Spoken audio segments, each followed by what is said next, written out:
부산 광안리의 한 오피스텔에 거주하고 있는 남성분이 제보를 해주신 사건이네요. 맞습니다. 제보자 지난 6월부터 부산 광안리 아주 좋은 해변 좋은 데죠. 부산 광안리에서 단기 오피스텔 임대를 한 다음에 지인하고 같이 임대를 했습니다. 조금 휴양을 좀 취하기 위해서 갔는데 번화가 근처 아니겠습니까? 낮에도 좀 시끄럽고 밤에도 좀 시끄럽고 그것 때문에 상당히 좀 고통스러웠다고 하고 원래 이렇게 좀 편히 쉬려고 했던 계획이 물 건너가고 스트레스를 좀 더 받는 상황이 펼쳐졌다고 합니다.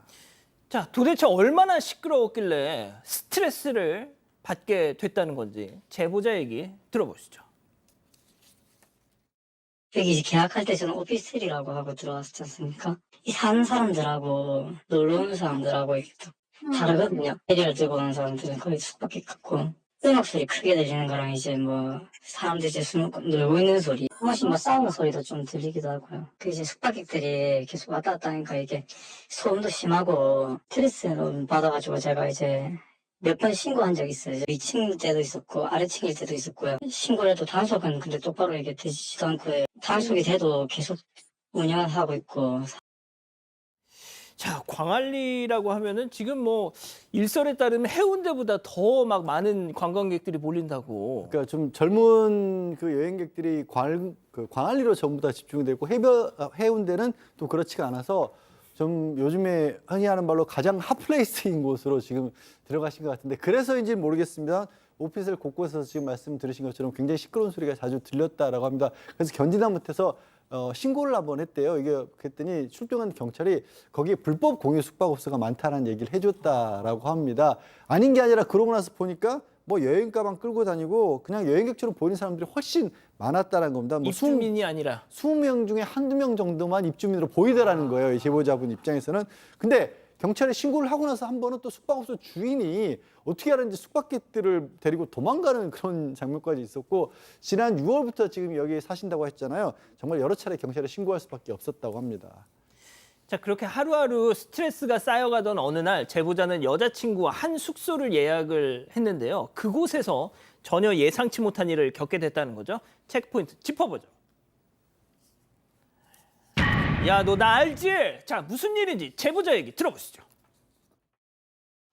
누구신데요? 나와요, 빨리. 예? 나와. 아니 나오시라고. 누구신데요? 아 지금 뭐 하시는 나오시라고. 야 경찰 불러라. 경찰 부르고 나온나? 야 경찰 불러지. 나온나, 나온나? 나오시라. 이 기인가, 진짜. 뭐 어떻게 하는지 모르겠 들어가자마자 소홀하게 뭐 떨어지는 문을 쾅쾅 두드기시더라고요. 방에 이제 입실하자마자 바로 이제 찾아와서 나가라면서 이제 뭐 쌍욕하면서 왜 신고하냐 우리 양마 뭐 니네 알지 이러면서 이제 멱살 잡고 나가라고 이제 계속. 이게 무슨 상황이에요? 네, 제보자의 여자친구가 여기 이제 놀러 와서 숙소를 잡게 됐어요. 왜냐하면 제보자께서 같은 어떤 친구, 남자친구랑 같이 동료랑 같이 방을 쓰고 있기 때문에 여자친구 방을 다시 잡았다고 합니다. 그런데 원래는 옆 건물에 잡는다는 걸 여자친구 실수로 같은 건물에 있는 어떤 방을 잡은 거예요. 그래서 여자친구는 그 방에 가 있고 한 1시간 정도가 지나서 이 제보자가 갔는데 들어가자마자 5분도 안 돼서 갑자기 문을 누가 막 두들기면서 나오라고 이제 막 소리를 지르고 한 거예요. 처음 보는 남성이 문 밖에 서 있었다고 합니다. 그런데 이 제보자가 나가자마자 욕설을 하고 주먹으로 가슴을 밀치고 멱살을 잡고 끌어당기고 막 이랬대요. 그래서 그러던 와중에 이제 본인의 옷도 찢어졌고요. 또 여자친구랑 같이 옷도 제대로 못 챙겨 입고 쫓겨났다고 합니다. 그러면서 그 휴대전화와 카메라도 파손됐다고 하고요.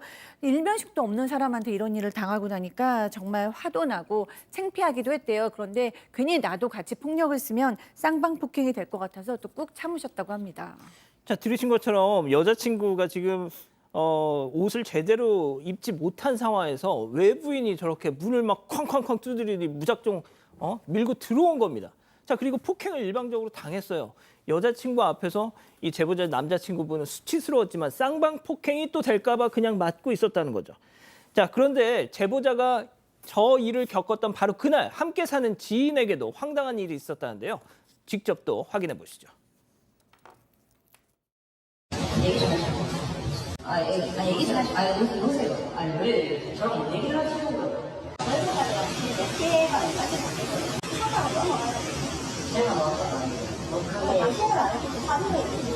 내가 못 봤습니다. 해운대에 있는 것도 내 곳을 마시고요. 누가 시켰어요? 자, 동일인이었죠? 얘기 좀 합시다, 한 사람. 네, 맞습니다. 제보자가 지인과 함께 거주를 하고 있잖아요. 일면식도 없던 남성에게 제보자가 폭행을 당한 바로 그 같은 날에 지인도 이 남성, 똑같은 남성에게 해코지를 당했습니다. 불과 몇 시간 사이에 두 사건이 벌어졌는데 제보자 지인이 오피스텔로 들어가는데 처음 본 남성이 다가오더니 이야기를 하자 하면서 말을 걸고 손목을 잡고 끌고 가려고 했습니다. 거절을 했는데도 남성이 막무가내여서 이야기를 들어보니까 이 남성, 지인이 불법 공유 숙박업소를 경찰에 신고한 사실을 알고 있었습니다. 아까 들으신 것처럼 왜 내가 영업하는 호실만 신고를 하냐, 지금까지 벌금으로 1,000만 원도 넘게 냈다 이렇게 주장했고요. 또 누구한테 사주를 받고 신고를 하는 거냐, 돈을 얼마나 받았냐 이렇게 물었습니다. 지인은 누가 시킨 게 아니다라고 말하고 대화를 마쳤는데요. 제보자와 지인 모두 어떻게 저 남성이 두 사람이 경찰에 신고했다는 걸 알고 있었는지, 그리고 또 예약한 숙소로 들어가자마자 찾아올 수 있었는지 이상하다면서 이 오피스텔 관리사무소와 또 불법 공유 숙박업소 운영자들 사이에 뭐 정보를 공유하거나 그런 게 있는 게 아닌가 의심이 된다고 얘기했습니다.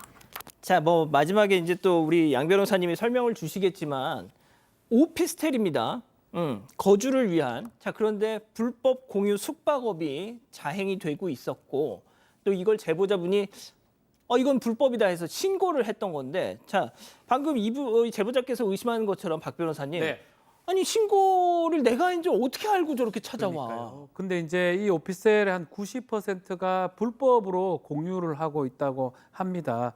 그 중에 실제로 2명은 구속이 되기도 했다라고 해요. 막 그렇기 때문에 좀 문제가 되는데 어떻게 지금 알게 됐는지 그 부분은 좀 확인이 안 되는데, 일단은 제보자하고 지인이 이 폭행으로 남성을 경찰로 신고한 상황이고요. 피해자는 조사를 받았는데 이 남성 아직 조사를 안 받았습니다. 여자친구도 지금 뭐 정신과 치료를 받고 있다고 하고요. 지인은 손목 인대가 늘어났고, 남성 입장에서는 주소를 지금 알고 있다고 해요, 제보자. 그래서 이 남성이 혹시나 제보자한테 올까 봐 겁이 나서 조만간 짐 싸서 나오겠다 이런 계획을 밝히고 있습니다. 자, 사실 이 제보자는 이 문제에 대해서 경찰 외에도 관할 지자체에도 여러 번 신고를 했었다는데 지자체에서라도 뭐라도 좀 입장을 내야 되는 거 아닐까요? 일단 지자체에서도 많이 단속을 했다라고 합니다. 이게 사실 오피스텔을 아까 얘기한 것처럼 불법적으로 쓰게 되면 2년 이하의 징역이나 2천만 원 이하 벌금까지 굉장히 센 지금 형벌이 내려질 수 있는데, 이 지자체에서는 그걸 받고서도 벌금을 받고서도 여전히 영업을 이어가는 사례가 많아서 자기들도 이걸 제대로 단속하기가 어렵다라고, 또 뭐 이걸 그냥 솔직한 얘기라고 해야 될지 변명이라고 해야 될지 모르겠습니다. 그렇게 얘기를 했다라는 거고요.